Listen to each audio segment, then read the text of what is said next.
ബാങ്കിനെ നിലനിർത്തുന്നത് കൃപാസന മാതാവാണ്. ഞങ്ങളെല്ലാവരെയും ഞങ്ങൾക്കൊക്കെ ഒത്തിരി ടെൻഷനായിരുന്നു. ഇവിടെ ആരെങ്കിലും കോപ്പറേറ്റീവ് ബാങ്ക് ജോലിയുള്ളവരുണ്ടെങ്കിൽ അവർക്കും അവരുടെ ഫാമിലിക്കും അറിയാം അവരനുഭവിക്കുന്ന വിഷമങ്ങൾ. പക്ഷേ അതിലെല്ലാം നമ്മുടെ കൃപാസന മാതാവിനെ മുറുകെ പിടിച്ചു പോയാൽ നമുക്ക് ഒരു പ്രശ്നവും ഉണ്ടാവത്തില്ല. മാതാവ് നമ്മുടെ കൂടെയുണ്ട്. ഞാനിവിടെ ഓരോ ദിവസം ആഴ്ചയും ഞാനിവിടെ വരുമായിരുന്നു. വെളുപ്പിനെ ഇവിടെ വന്നിട്ട് ആൾക്കാർക്ക് പൈസ കൊടുക്കാനുള്ളവരുടെ ഒരു ലിസ്റ്റും അത് ലോൺ അടയ്ക്കാനുള്ളവരുടെ ലിസ്റ്റും ഒക്കെ എഴുതി ഞാൻ ഈ ആൾക്കാർ ഇവിടെ ഞാൻ കൊണ്ടുവന്ന് വെച്ച് പ്രാർത്ഥിക്കും. എൻ്റെ മാതാവേ നടത്തിക്കോണം, വേറൊന്നും എനിക്ക് പറയാനില്ല, മാതാവ് നടത്തിക്കോണം.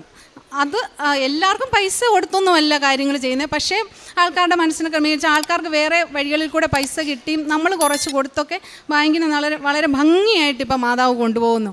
അമ്മ മാതാവിനും തിരുക്കുമാരനും കോടാനുകോടി നന്ദി. പിന്നെ എൻ്റെ പ്രേക്ഷിത പ്രവർത്തനം എന്ന് പറഞ്ഞാൽ ഞാൻ പത്രം ഇവിടുന്ന് മേടിച്ചുകൊണ്ടെന്ന് പത്രം എല്ലാം കൊടുക്കുന്നുണ്ട്. ഇതൊക്കെ എനിക്ക് നല്ലതായിട്ട് തന്നെ കൊടുക്കാൻ പറ്റുന്നുണ്ട് പത്രമൊക്കെ. പിന്നെ കാരുണ്യ പ്രവർത്തികൾ മെഡിക്കൽ കോളേജുകളിൽ ഫുഡ് കൊടുക്കും, പിന്നെ അനാഥാലയം സന്ദർശിക്കും. എല്ലാവരും പറയാൻ ഒറ്റ കാര്യമേ ഉള്ളൂ, നമ്മൾ ഉടമ്പടിയിൽ ജീവിക്കുക എന്ന് പറഞ്ഞാൽ ഉടമ്പടി എന്ന് പറഞ്ഞാൽ വേറൊരു ലെവലാണ്. അത് അനുഭവിക്കുന്നവർക്ക് മാത്രമേ അറിയാൻ പറ്റത്തുള്ളൂ. വളരെ ഒരു സന്തോഷമുള്ള നമുക്ക് അത് ഉടമ്പടിയിൽ ജീവിക്കണം. അപ്പോൾ അറിയാം നമ്മൾ ആരാണ്, നമ്മൾ എങ്ങനെയാണ്. നമ്മൾ ഈ ഭൂമിയിൽ ഒരു സ്വർഗം കാണും നമ്മൾ ഉടമ്പടിയിൽ ജീവിച്ചാൽ.